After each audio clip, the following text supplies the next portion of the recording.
கட்டினவை எங்காலு, கோயில் கட்டப்பட்டது எங்காலுக்கு. இளையராஜாங்கிற எங்கள் அப்பனுக்கு இல்லாதது பாண்டியனுக்கு அவருக்கும் தொடர்பு இருக்குது. உங்களுக்கு என்ன இருக்குது உள்ளே இருந்துட்டு நீ வராதுங்கிறதுக்கு? நீ என்ன பண்ண, செங்கல் எடுத்து கொடுத்தியா இல்லை என்ன உனக்கு என்ன சம்பந்தம் கேட்டால் விதியை விதிச்சது யார்? விதியா சதி? இந்த விதியை வகுக்க நீ யார்? முதல்ல இது யார்? இந்த ஆகம விதிங்கிறதை விதிச்சது யார்? இதுக்கு வரையறை செய்யறதுக்கான உரிமை யார்? இல்லை அம்பேத்கர் எல்லாரும் உட்கார்ந்து வகுத்த அரசியல் சாசனம் அது?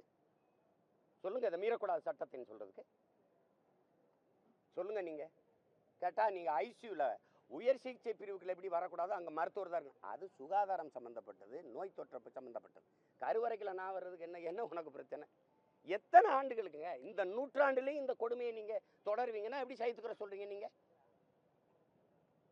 எப்படி இதுக்கு சப்பக்கட்டு அது அது ஆகம விதி. சரிங்க, அந்த விதியை விதிச்சது யார்? விதியா சதியா? எனக்கு பதில். ஆகம விதியை இவர்கள் உட்கார்ந்து வகுத்தார்கள். ஏன் வகுத்தார்கள்? நான் வரக்கூடாதுங்கிறது ஒரு விதியா? அது சதி. எத்தனை காலத்துக்குங்க? இந்த இடஒதுக்கீடு முறை ஏன் வந்தது?